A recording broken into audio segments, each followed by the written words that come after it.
This week I'm speaking to Jamie Keenan.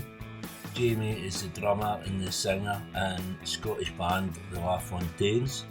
We discussed the band's career so far, which includes 3 albums, a book with another one on the way, and a critically acclaimed podcast. Also, at the end, Jamie picked his 4 heroes to come for a dinner party. I'll post links for where you can find the Lafontaines in the show notes. Thanks, hope you enjoy. Cheers, man. Thank you for coming on, Jamie. Just for him that doesn't know you, obviously you're the drummer of the Lafontaines. If you just want to tell us how you grew up, how you started it, and how you made your way into the music industry. How I grew up. I grew up in Coltness, where I still stay. A different house, but I always been for Wishy. I started playing the drums and that, I think when I was about 7. My brother Paul, he was 5th year or 6th year at the time, but he he played drums with a band at school, and he seemed to always have birds and cool clothes and all that sort of thing. So I started going to drum lessons at the Wishy Library on a Saturday afternoon, Saturday morning or something. My dad used to take me, but it took a few years before they thought it was serious enough to get a drum kit or whatever, Right. rather than it just being a wee hobby sort of thing that doesn't, you know what I mean? It's it's an investment sort of thing, getting a drum kit. But I got one for this old childminder of mine, Teresa.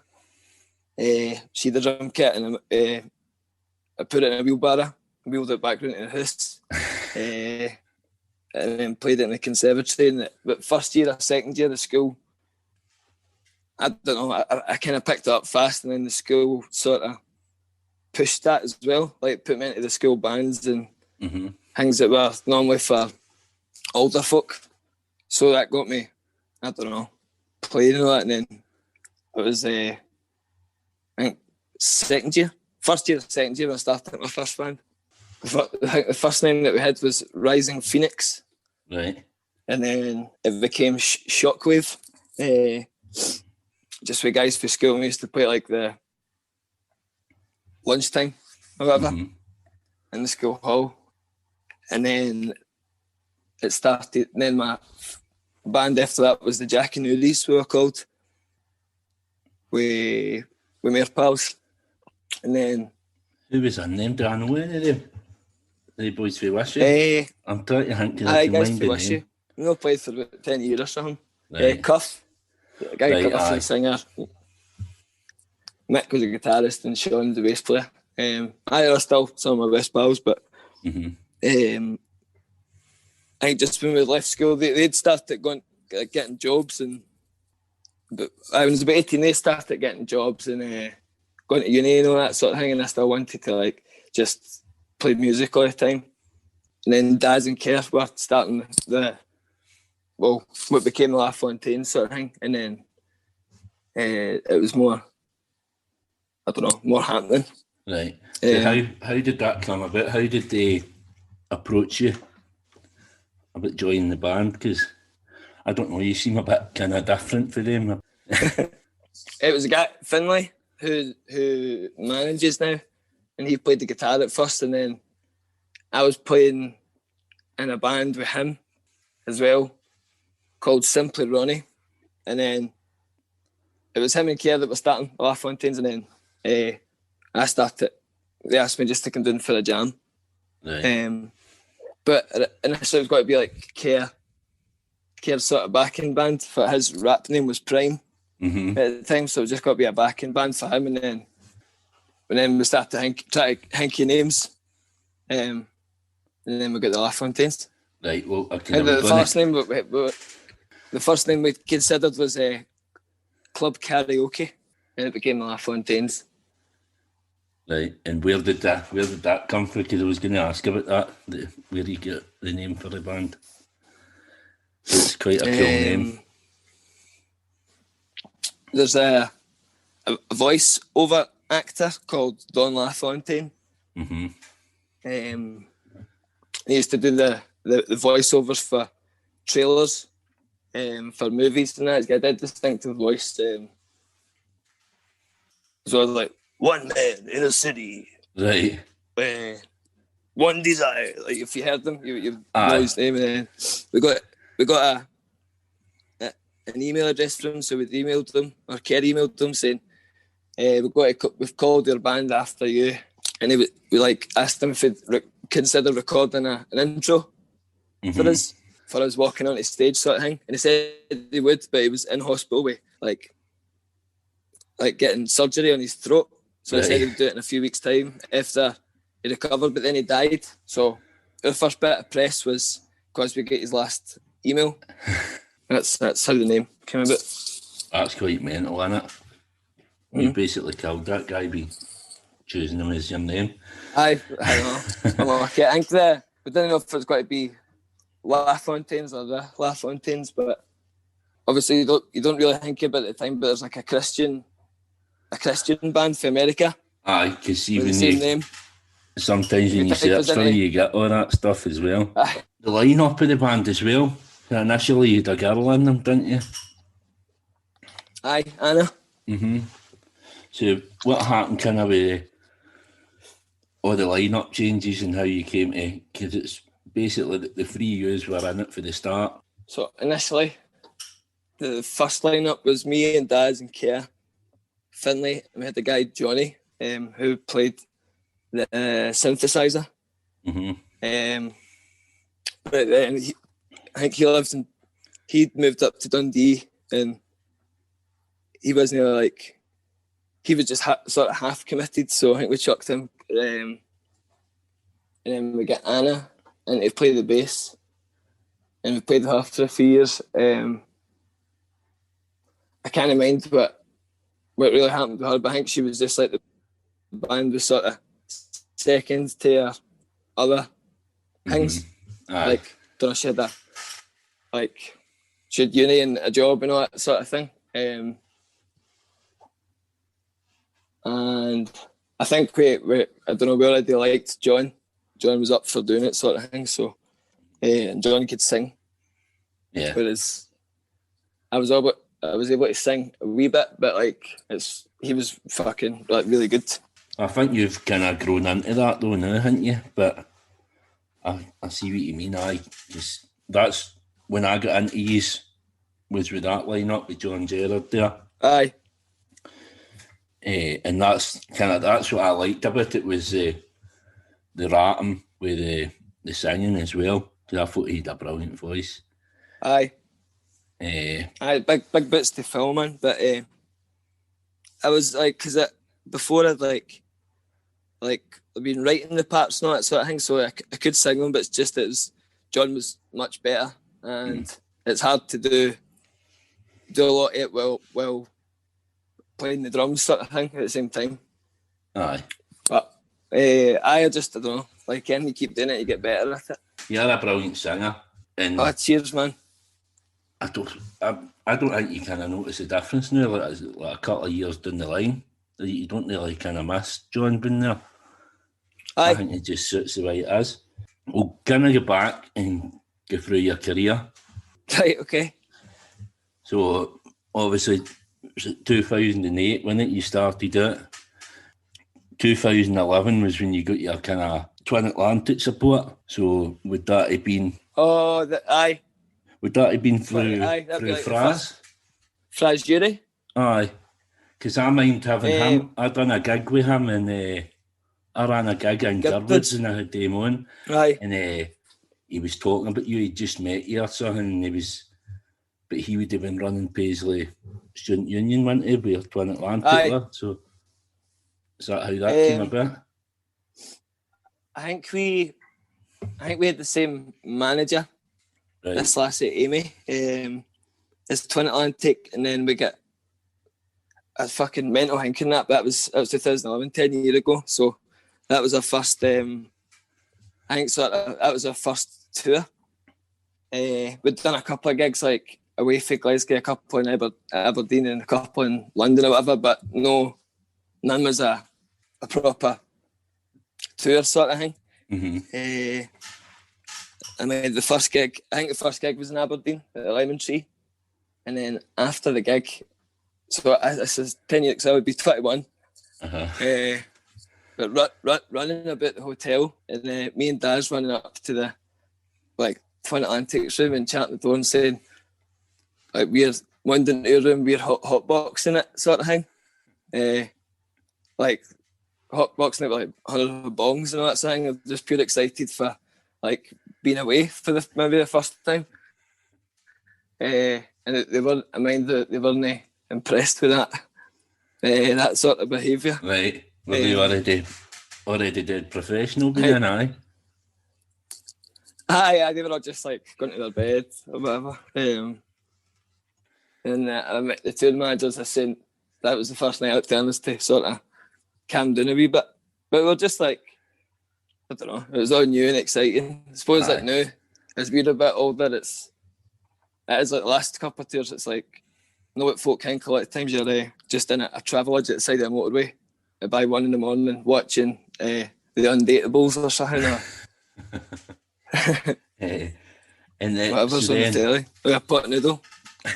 That year you played the tea break stage as well at Tea in the Park. Filled it out as well. Did they not vote back because you filled the tent? Which is... I don't know if, there's loads of rumours about like folk like having to get like queue up for half an hour and all that to get in.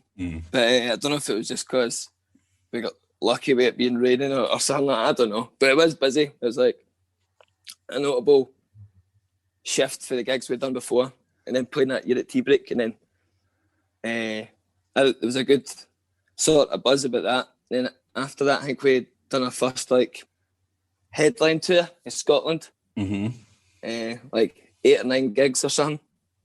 But just all we'd done like Stereo in Glasgow, and it was all like venues like that. But they were all, I don't know. That's when we noticed like folk were moshing at the gigs and all that, and it was like, folk knew the songs. I don't know if there was anything properly released at the time, but I don't know, like folk were coming to see us, sort of thing. Because I would have been at Tea in the Park, but I wouldn't have been at yours. I wouldn't have known about yours then, I don't think. Doing a couple of years later. So I remember, I think we were on, I don't know, I think we were on like the Saturday afternoon. I think we had maybe early Saturday. I think we maybe on first or second or something. Right. So I probably... But there's no chance of me seeing you at that time. That was a Saturday, but I remember the Foo Fighters were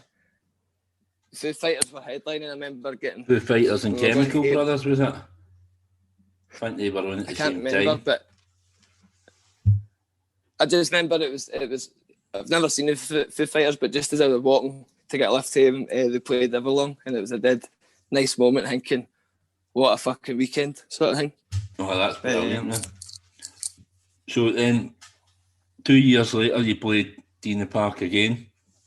BBC introduction stage, is that the one that you... That's the one I get kicked at. So what happened with that? So when you were playing my headline in this BBC stage, the pure big deal, it's got to be on the telly and all that sort of thing. So I think we were on the Sunday night. My pal Johnny used to organise this bus up to Tea in the Park, or a couple of buses, and it was just... I'd never been there on his bus. I'd been up to Tea in the Park, but I'd always went up different ways.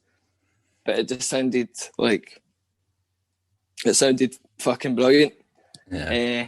So they were leaving the Thursday morning, and I was saying that to the band like a few weeks before. It's like, I'm going to go up on the Thursday and enjoy the full weekend, because I'd only ever been up for 1 or 2 nights or whatever. Never done the full Thursday to Monday thing. So I went up on Thursday, and then I'd just been like getting completely on it from the Thursday morning and going about different tents and getting up to all sorts. And about 10 in the morning on Friday, I was going to get water.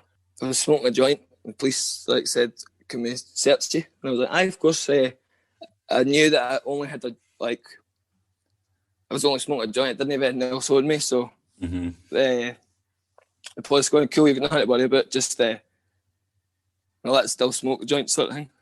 And then he goes, cool, you're good to go. And he goes, fact, what's that? And then pulled this big bag of white powder at my top pocket. I was like, honestly, I don't know where that came from. I was at my nut at the time, but I was honest, I didn't know where it sort of came from. And then the police came out, and then they took me into a wee hang, and they were cutting off my band and kicked me out. And then I was thinking, if there's one way of getting to stay in, it's just saying I'm playing with a band here on Sunday night at Lafontaines and all that. But as I said that, the other guy he's on the radio, and then because it's got back to all the organisers and all that, saying that the drummer for Lafontaines had been kicked out for drugs, and they told me I was trying to get back in, you know, that sort of thing. I was trying to I was going round the perimeter and trying to sneak back in. Aye, all sorts. And then eventually, I don't know, I woke up, and it was Saturday morning, in my own bed, and then I realised I totally fucked it, because if I knew what I was doing when the police were kicking me out, I wouldn't have said anything, because then I could just get straight back in, no bother abusing my privileges and connections. But because that one, it'd get back to the press and all that new. So if they let me back in, it'd be how one rule for artists or whatever, and all that sort of thing. At one point, I was going to be getting a police escort on the site to play the gig, which would have been cool as fuck. Aye. But then it just said, nah, I can't do it. But they had to get a rehearsal with this other guy, Ian, who saved the day. They've never let me live it down. Anytime if I fucking end up, so I was like, we've got to give Ian Stewart a phone. Aye, it was absolutely shite. Really shite, man. I was. On the podcast and all that, you talk about this, and you kind of talk about all the scrapes you get into. What are Kerr and Dad's like? Are they must get up to their own stuff and all. They must be just as bad as you. Or are you just totally way out of control for them? They're much worse. Aye. Aye, we'll get this. No, I'll make this a big headline for the podcast. It's not like I go, don't know, looking for trouble. I think that's my perspective on it, finding the funny bits and the. I think it's just because you're so friendly, aren't you? And you'll talk to anybody. I don't think you realise you're in troublesome situations. Aye, okay. I think I'm probably easily led as well. Easily led astray. But that Tea in the Park one, that was a serious kick in the balls, man. So to some extent, I cleaned my act up. Oh, and then a few weeks after that, a few months after that, I met this guy. I'll not tell you who he is, but he's going, all right, mate. How did you enjoy that speed I gave you at Tea in the Park? And I was like, what are you talking about? And it was like, you were over on Friday morning, you were playing the guitar, and then I gave you a bag of speed. Did you like it or something like that? And then that's it. Then I realised that's what it was when the police. Aye. It was speed that pulled out my pocket. So this guy had gave me it, and I was like, fuck, that's where it came from. So anyway, I know. I think I don't know what I was going to say. It doesn't matter. So the following year, you played in New York. Was that the Scottish Music Awards? You won some award that got you to America. We won. I don't know what the award was, what it was for, but I knew that we won something like best live act or something like that, and we got to go to New York, man. It was fucking wonderful, man. We were there for 9 days or something, so it's a good amount of time to spend somewhere rather than going for a long weekend or whatever. It was there get a good experience. I mean, a lot of times you're on tour and you're only in cities for a couple of hours, and sometimes the venue's no near end at all. Do you know what I mean? Like in Glasgow, it's equivalent to playing it like SWG3, but you know what I mean. You're a good hour's walk for the city centre or whatever. Mm-hmm. But in New York, we were there for like 9 days, man. It was great. I still never seen like the Twin Towers bit or the Statue of Liberty or like quite a lot of shit. Never got to see, but just absolutely loved it, man. But I mean, like, I've never. The furthest I've been Spain. I've never been anywhere. But like playing it somewhere like the Bowery Ballroom, like that's like a famous place, isn't it? That's where the Strokes and all that used to play. So that's like that's really good to have in your CV, isn't it? Was it just the 2 gigs you played there? I think we done. I think the rest of the day actually. I think we done 4 gigs and we done a sort of DJ set or something like that. One of the gigs it was only acoustic, but we played in Central Park, which I always forget about. It wasn't like obviously like the Simon and Garfunkel bit, but it was this wee stage that was. There was a 10k or something on that day, or a half marathon, or some sort of, it was like a Scotland themed fun run. It was like a good 10,000 people taking part of it, and it was just like a wee mobile stage sort of thing. We've played, but still, again, if it's for the CV, then I can still say like I've played in Central Park. We've done another one, the Mercury Lounge, in the Webster Hall. Oh, but just like the folk we were meeting and all that when we were there, it was just fucking. Well, I've not been back right enough, but it was just what an experience to I don't know, go to New York with your band for 9 days. Because, well, it's your pals as well, isn't it? At the end of the day, it's your pals. It's like going on a lad's holiday. At the end of that year, then you sold out the ABC in Glasgow, and you had Jerry Cinnamon supporting you. So, that was 2014. That was Halloween, and the theme for that gig, it was meant to be like there was a zombie outbreak or something, and the only safe place was in the ABC. So we'd started with a big screen, like this wee sort of daft film that got made for it, and then it was as if I was running up Sauchiehall Hall Street and then in at the venue and then walking on stage. It was obviously filmed before, but made to look like that. That was Jerry Cinnamon. He was supporting, man. I was sort of pally with him, and I asked him if he got him the support.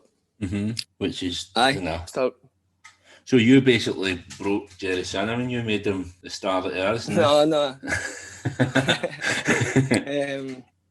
But we've done a few gigs with him.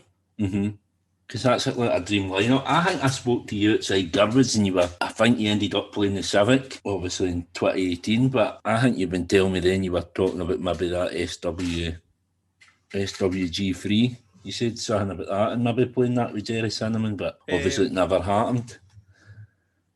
But that's how you done I reckon that's where the Civic came from, but that would have been like massive, like, because you and Jerry's albums were very football then, so... I think like his then obviously took off, and then he could soon do arenas and stuff like that sort of thing. So 2015 you released your first album. I think this is then when I kind of started following you. So you released the first album, you opened Tea in the Park on the main stage, and then you finished the year doing a headline show at the Barrowlands as well. So that's like 3 milestones in the 1 year, man. That's really good. I remember doing the Tea in the Park, the main stage, and just I can't remember who was headlining. I think maybe the Lafontaines. But they were doing like the headliner of the festival gets a sort of sound check or gets everything in the morning before the first one. But it was like whoever the headliners were, stuff was set up, and then it was us, our wee amps and like drums It just looked tiny, and then we had like a backdrop, the same backdrop that we would like just playing in, like, I can't think of the size, but just use it for like pubs and stuff like that. Aye. And then it's like they're hanging the backdrop up, and it was just like looks so tiny on the stage. Aye, that was amazing thing to do. Did you announce the Barrowlands? I can mind hearing about it that weekend that you were playing the Barrowlands, so you must have announced it kind of on stage or something, or just after it or whatever. Aye, I think so. I think because first album was just at the end, wasn't it? So aye, that's usually how it works. Because that's kind of, I can mind. I bought about five or six tickets for that Barrowlands show. I was just taking every day for my work and things like that, because I was like, you need to hear this band, man, and you were brilliant that night. I can mind. That was probably one of the best gigs we've ever played. That first time at the Barrows. Like, looking back on the first album, what's your kind of thoughts on it? You still kind of happy with it? Because just for listening to you on the podcast and when you kind of review the albums, what's your thoughts on it now? Because I think it's brilliant. I think it still stands up. Aye, man. Cheers. It's mad. I think that's 6 years ago now. I recorded it down in Woking next to. We stayed on Stanley Road, see like Paul Weller album. That's where we lived there. We were there for like 3 weeks or something. We had to go down another couple of times, but it was in the summer. The 2014 World Cup was on. It was just fucking an amazing time. It was beautiful every day, and just watching football and recording music, and everything was exciting and magical. Right. And it was good when it came out, just thinking, oh, it's cool. Well, you've got a proper album out. It's not just on Spotify and that, but you can get it in some shops and that, and we put it at a sale. Just I think we had a couple of offers of folk wanted to put the album, but then we thought we better day one anyway, just before we've been going for years and still not put an album out. So, because we've been in a band for 7 years or something like that and still hadn't done an album. So we thought we better fucking day one. It was brilliant, man. It's really impressive. So, I mean, obviously, so you hung about 7 years. It was as if you were waiting on me finding out about you before you brought out an album or something. That's what it was like. No, I think it's brilliant. Obviously, my wife doesn't like any music the same as me, and she thinks she's brilliant. Cool. And that's just through me just constantly playing that CD. So a couple of years break, and then you come back with the second album, which whenever he's kind of talk about it, you don't seem as impressed with it. But again, man, I think it's got some good tunes. I think it's just what I find with Common Problem is all the songs are kind of different style. Aye. So you get like a kind of dance one, like a pop one, and a rocky one. But I quite like that. I think that's what's held us back as well. So I think because nobody knows what genre to tag us under. Aye. But that's a good thing, is it? You don't want to be pigeonholed. No, I know. But for record companies and things like that. There was a label, whatever they were called. They put out the second one. Maybe I don't know what went wrong. It does have good songs and that on it, but just I don't know. I just don't know as good as the first one or the third one, so I just know as good. Or it didn't really do much for us, didn't it? Push us into like another realm of success or whatever. Right. Then the third one did. It's like we're not going to be like mad number one band given the sort of music that we make, but it's just fucking great fun to keep trying.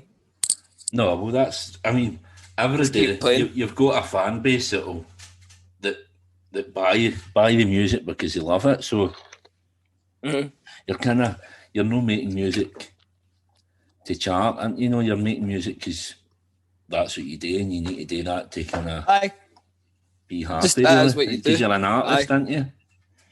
I fucking love it, man. The past few nights have been Daz sent over a whole load of new demos, so I've been singing the last few nights and playing the guitar, and I getting loads of new music done. Right. Just hopefully can record it properly soon. Sometime in the next Aye. in the next 3 years or something, once we're allowed to do know. this. So you brought out the second album. I went to the album launch in King Tut's when you done your wee book reading as well. What was it? See when you brought it? See when you brought out the book. Whose idea was that? Was that your idea, or was that kind of the rest of the band coming to you and saying? I think it was Kerr's idea. I can't remember. I think a few folk had been saying to me for years about doing some sort of writing more. Like I used to write like daft things on Facebook, but they were usually pretty long. I think the idea of the book was that folk, you could only buy the book if you bought the album. Mm-hmm. And I think there's some folk that didn't really care about the buying the album, but would want to buy the book. So it was just a wee cheat to try and get folk to a marketing technique. But then from doing it, like that was 2017. And after that, I wrote a couple of things for the Sunday Mail, and a couple of papers. Mm-hmm. But I think this is day 21. I started writing a journal 21 days ago. Everything that I'm doing now, and I'm going to write that to the end of August, and then hopefully there's a few sort of. I've got a couple of links or whatever, but I think I could hopefully get it published. Or if not, then just do it myself. But I'm enjoying writing. You have got away with it. You've got kind of away with the words, and that, like, obviously on the last episode of the Lafontaines podcast, again, sometimes, right, I go to bed and I put a podcast in. So I was listening to you. I was listening to Lafontaines in bed, and I woke her up because I was laughing out loud at your diary. And she's like, "What the fuck going on?" It's like 1:30 in the morning. I'm lying in bed laughing. I find that really, really funny, man. Do you realise how funny you are, or do you just kind of, is that just like a wee, that's just your world, man? No, I don't know. Maybe I've got a sort of good eye for things that aren't necessarily funny, but just try and make it funny. But the good thing, well, writing the journal, and there's a couple of days that I've just been scunnered, like just writing everything down. And I'll edit it eventually, but I've got a lot to say. You played the Barlands again. That was in 2017 after Common Problem came out, and you had the Hound. I mind meeting the Hound at the Barlands. I mind giving him a cuddle and rubbing his head, and then thinking he would bat a fuck out of me. And you played in a cage as well at the Barlands. That's what you done for the stage show. I know. Well, that was funny, man. We booked like this sort of scat, like. It was meant to do the album. It was meant to be the album cover. It was meant to be a CP. And that was fine. I got there. I got in about 12 o'clock or one in the afternoon, and then the guys just finished setting it up. And then I was like, right, we got to move that so I can set up. That's where the drums go. So I think it's like, no, well, because of the size of the one that we had booked, it's like it physically couldn't go anywhere else in the stage. It just looked like this. Mad fucking scaffolding, and then so I had to sit up behind this scaffolding, and I was annoyed about it at first. Not annoyed, but just like I think a few folk were really annoyed, but it's like because of how long it takes to set up, it's not a thing that they could just go take it down, because especially when the rest of the stage was set up round about it then. Aye. So I had to just leave it, man. But that's what, like, Kermit, he's on stage, he makes that hilarious. Like, he's saying to the crowd that, like, we had to pay $3,000 for this and all that sort of thing. Genuinely cost us thousands of pounds. The Hound, I've still never seen Game of Thrones. I dare say I would enjoy it if I'd seen it, but I've just sort of missed the boat with it. But anyway, I think he'd been at a gig or 2 or 4, but then I don't know what he came on and introduced us at the encore, or reintroduced us for the encore. And then he said, somebody must have told him what to say, but he said that he was going, it's time to release the Hounds, but we'd already played Release the Hounds before. That just funny him being there in the after party. Like, he's about 7 feet or whatever. He's a cool guy. Aye. Cool guy, man. Apparently lives in a boat on Loch Lomond, which sounds cool. I'd quite like to live in a boat. So the following year, you played Transmit. You get put into Transmit at short notice. You'd been playing in Germany, and somebody pulled it, and you stepped into Open. You mind that? Oh, the first year at Transmit, we headlined the King Tut's stage. That was 2017. That was like that. Maybe 2018. I don't know. Anyway, with 27 or whatever it was, we headlined them, and it was like us and Lewis Capaldi and Eddie Cinnamon and that again. The next year, we were at a festival in Germany, and then I think we were booked to come home the next afternoon at Leisure, but we played, and then we got asked if we could open Transmit on the main stage. It was meant to be Jerry Cinnamon's slot, but there was some rapper, I can't mind what he was called, but J Huss I get done for like stabbing somebody or something like that. He went to jail, so I think Jerry was getting his slot, and then so needed somebody open, and then try to book flights.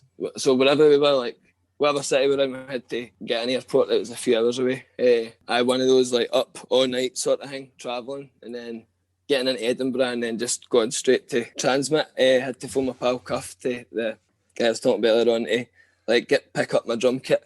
Right. And all that. He was working somewhere, and he had to go in, and he turns up to Transmit in his work van and all that, with unloading the drum kit and all that, because we were in Germany, but I just had a rental one over there. Right. But I was like very exciting. But then it was like, there's the extremes of it. After I played at Transmit on the main stage, that night I was playing in the Waverley in Wishy to like almost no one. But I get paid for it, so. So would that have been with you and Jim just? Aye. Which I think they're some of the best gigs that I've seen. I really miss playing, especially with Jim, just playing covers, singing with each other, man. Cannot wait till that gets. I think that'll come back first, I think. Like, for example, when the pub's open, we might be able to play, but everybody has to sit down sort of thing, and then I think that's what the return to live music will be. Yeah. Hopefully I can ride the full wave. It'll be kind of, I think, like in the summer you'll be able to do like beer garden gigs and things like that. Aye. I think so. I think me and Jim are talking about in the summer touting ourselves as like, we'll come and play at your barbecue sort of thing. Right. Because it's just the two of us, we can accommodate for being like quiet or as loud or whatever as we need. But we're talking about me and Jim were talking about doing like a live stream somewhere, or just like getting the guy in Girdwoods was going to let us do it in there, but then they're saying no, just because they can't seem to have other folk in the pub. They're still doing deliveries and that, but right. I really want to start playing again, man. It must be murder kind of just sitting about, not being able to do, and it must be mind-numbing. I've been able to do loads of other things, just not the drums, really. Mm-hmm. Just really I've got a wee kit and I could set up for the house, but I've got neighbours and that, so I've not been able to fucking volley them.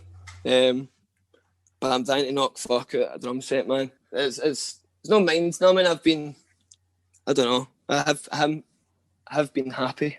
Aye, I know but happy but bad busy, time for a but lot you've of not people, been but obviously putting fridges in shops and things like that, and doing your diary and all that. You have had hundreds of things to do, but it just must be murder not being able to play music with your band, you know what I mean? It must be. It's just, but it is very like first world problems, you know what I mean? It's like, I'm not hungry or whatever by any means, and because I've not been gigging, I've actually been able to make money for working, because I've not been away all the time. I was going to come on to that actually later on, but how do you kind of deal with that? Like, obviously, juggling jobs when you are playing live music? Do you just I just take whatever's going, man. Ideally, it'd be great to just make a living off music, but I think, especially with the bands, it's like we're just at the next wee rung of the ladder, and that's a realistic possibility. Then we just sort of take like dividends, and we get a wee bungs here and there and then, and we get some royalties, and the royalties come in like every quarter, but it's we're waiting on that good one that's got to be like a good couple of grand, but usually they're a couple of £100 or something like that. Kerr will do DJing. He was DJing in Firewater, and then I would play around about the pubs and just do whatever, like labouring shifts, or I'll be fucking at end, man. I'm not too proud to. Which is no work something, man. So I've got a couple of jobs in there, work with a joiner, and I'll just do whatever. Going back to 2018, Motherwell started getting kind of decent gigs now, hasn't it? So, but to play your home thing, man, that's... Aye. Like, we hadn't played in Motherwell since like 2009 or something like that. Like, remember Starker? Aye. We used to always play there, and then I always wanted to play more local gigs, but they were always like, nah, we need to play like less gigs to make the next one bigger and stuff like that. You did one, mind you, it was your sister that ran it, wasn't it? That be in Beltane or be in Belhaven? Aye, we've done that a couple of times. I think the last one we done was like 2011. Mm-hmm. Or something like that. But if I was the band's manager, I would have had us playing in fucking... See, for every pub that me and Jim play in, for example, it's like they're all thinking, get the Lafontaines in. Aye. If it was up to me, we'd be playing in every daft wee boozer in Lanarkshire, the Cleland Club and all that. Well, that's it. Well, the Cleland Club's shut now, isn't it? I think it's shut. I think it's knocked down. Aye, we did play there once actually, and it was like a charity night, but we were able to get paid like £300 for it, which was the most we've been paid for a gig at that time. Which that would be my dream actually, to see the Lafontaines in a place where you could buy buckfast at the bar. But aye, so you playing the Civic, man, that was a really good gig to end off the year. Aye, it was amazing, man. We had a week before that gig, or I think that year we'd played quite a bit in Europe. So I remember going down to the Civic. How did I get down again? Did my mum? Somebody gave me a lift anyway. The Civic, and then there was all these like folk over for Europe and all that had been like, they were spending the day just like outside the gig really early. It looked like folk thought it looked like mad refugees or something like that. Right. It's like the Civic, but it was just like fans that came from like Italy and Spain and all that. It was really cool, man. Like the reception of doing that, because it's easier to sell a gig in Glasgow because they're obviously. Aye, because they've made demand for it, innit? But it was. That was a brilliant gig. A week before that, we were in India. Mm-hmm. We were there for like, same as New York, we were there for like 8 days or something. So we got a right good experience it, man. We done a couple of gigs in India, and it's fucking so good. So good. What's kind of the difference like with the fans? Like, are they more like, obviously, like see here in Japan and places like that, they're really fanatical? Or is that kind of similar in India? I think like we definitely made that. We've only done a couple of gigs, but you can see the statistics on like Instagram, like India's one of the, after the UK and maybe like Germany or whatever, India's like the like the most amount of followers or something like that. It's not as easy to just jump over to India and do a gig, but it was just even when you're walking about, folk just come up and say, "Can we get a picture with you?" and all that. It's hard to describe. It wasn't like the Beatles or whatever, but it was like it must be different though, because cool. Like they must not get like a lot of bands playing there. Well, obviously, saying that, if I've got these festivals lined up, what was the festival though? Was it kind of more? Was it like a kind of dance type festival? There was like 4 big outside stages, and a couple of tents. I'm trying to think like other Western bands that were playing, or like ones that you would know. But it was like I think Joe Satriani was one of the headliners. So, right. But it was all really varied. But it was Bacardi. Mm-hmm. It's called Sponsor. Bacardi, whatever. And I think that, as it seems, we've not been back, but it looks like that there's in India you just get, see, like Red Bull, loads of companies like that will just like fling together big massive parties like that sort of thing.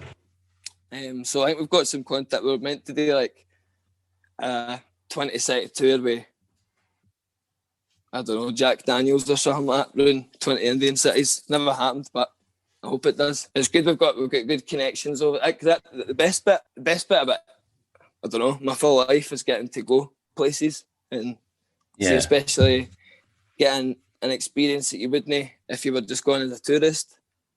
Like, and you're with your pals again, sort of things, like I getting picked up at the airport in India, like just getting driven about all week and like treated really well. It's fucking great, man. And then now I'm just back to the building sites now. 2019 was when Junior came out. That's also when you took over the vocals, and you played St. Luke's as well, which I was at that. So how did it feel kind of taking on the vocals?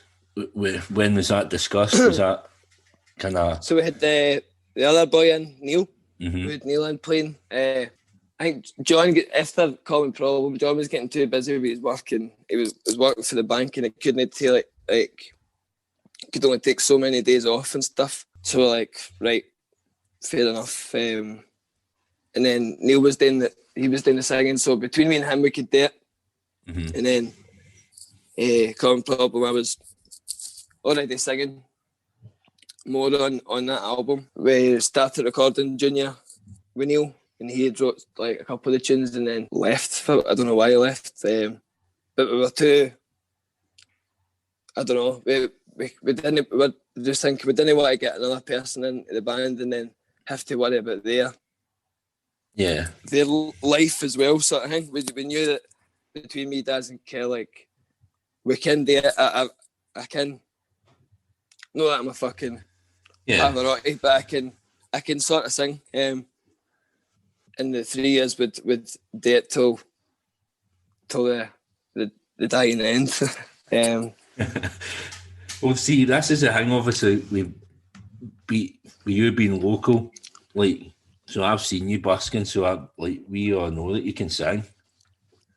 But obviously, for certain parts of the fan base, it maybe no be as local. I don't know if you ask the women in Greg's. I don't think they'll give you the same answer. I've not done it busking for a while. I went 2019.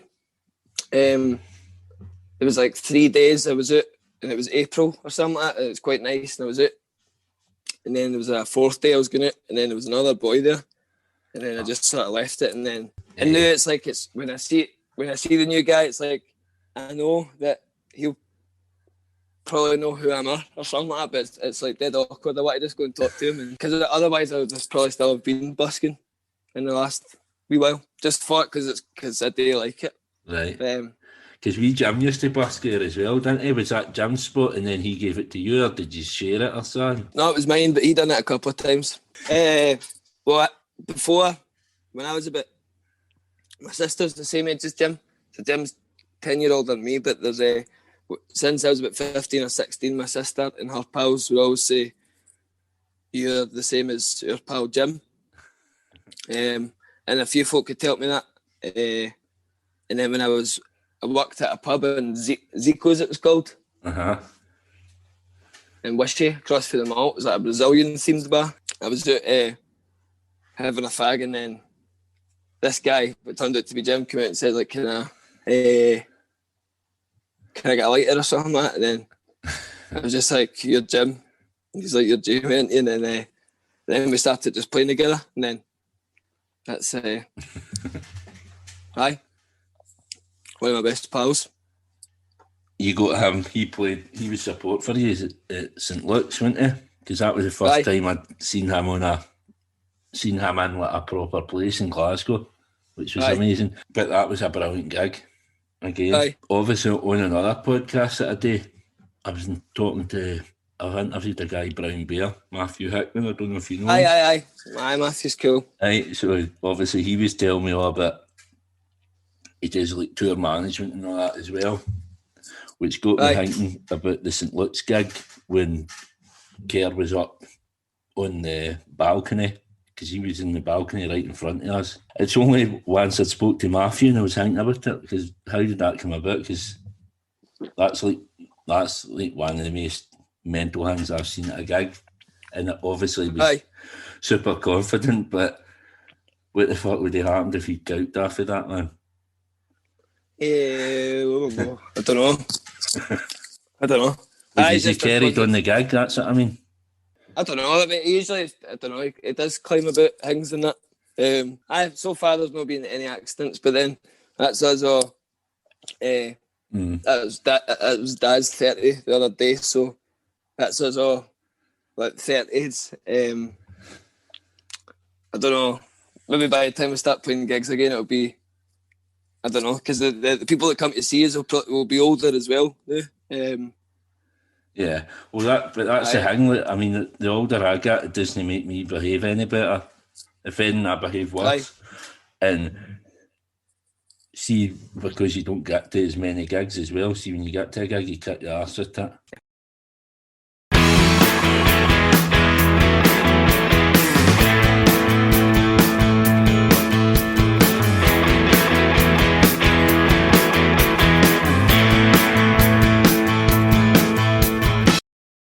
We've had the podcast, which has been good, but the podcast's been amazing, man. Cheers, man! It's quite buzzing about it. Like, it's the past few weeks I've had a rejuvenation for it. It's kind of evolved as well, hasn't it? It started with just kind of the frees kind of sitting down talking, but I mean, I like the ones where you have guests on it as well. I think that's what we've done for the next couple for the guests. We get I buzzing about it again. Mm-hmm. So was that Kerr's idea to do that, and did you realise did you think it would be lasting? Do you think it would last it this long? No, I thought we were going to do initially it was like see the stories for the book. Mm-hmm.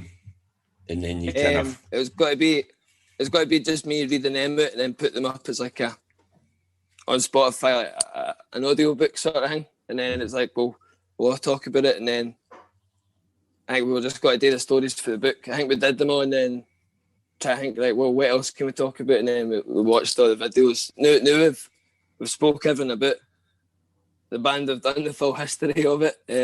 So now it's just talking shite. It is just totally talking shite, but it's funny. That needs to edit it and all that, but so he does the most work. But we've made a few quid off it, which has been good, especially with not having any gigs. Mm-hmm. Folk genuinely like it, so keep doing it because folk follow it. Yeah. Well, that was kind of. I mean, I've been listening to podcasts for a couple of years, so I go to work. I just listen to podcasts all day. I actually don't get time for the amount of podcasts I've got to listen to. But like yours is one that I listen to as soon as it's out. Like, Aye. Right good Scottish ones. I think we've got a couple of Fitba ones coming up. Right. The other day. But he cared knows more about Fitba than me. I know a decent enough surface level of Fitba. But no enough. Yeah. No enough. But no, I mean, and it's good to have you on this one because obviously I've heard Kerr on a couple of ones. He's been on Sean McDonald's one. He's been on, I think he's been on Rebel City or something else anyway. Mm-hmm. And obviously I've heard the two he's on Derek Watson's one. So it's kind of nice, obviously, to have you on yourself. You certainly know your podcast. I'm not really I listen to some of that. I like BBC Sounds, some of the history ones and stuff like that. Mm-hmm. Just if I'm out running, but I don't really listen to them in the house. Right. Or if I'm in the van going to work, I've listened to a few Joe Rogan ones with Brian Cox. Mm-hmm. But that's the thing. There's that many stuff. There's that much stuff out there. Before, during Christmas at my work, I was listening to like a right cheery one. It was the Real Dictators, the Greatest Dictators. I listened to that one about Chairman Mao. Aye. There was him and there was North Korean boy and Stalin. They done everything bar Hitler for some reason. So I spoke about the podcast, I don't think we need to ask you any funny stories because it's been kind of peppered with funny stories. We spoke about your busking. We've covered everything really. The last thing, obviously, the podcast is called Time for Heroes. Right. So I've had Jim's brother Des on it. Right. And what I says to him is cool. What I says to him is you're having a dinner party and you have to pick four people that you consider heroes. Who do you want to have at your dinner party, dead or alive? And you need to tell me what you're cooking them as well. I don't know, because it's like a lot of folk that you know if you met them that wouldn't be what you wanted. I suppose it's if you having to sit down to dinner with them, then they have time. But like, because I love Bob Dylan, but I think he'd be standoffish. So right. I'd imagine if you met him, maybe Joe Strummer would be one. Shane McGowan.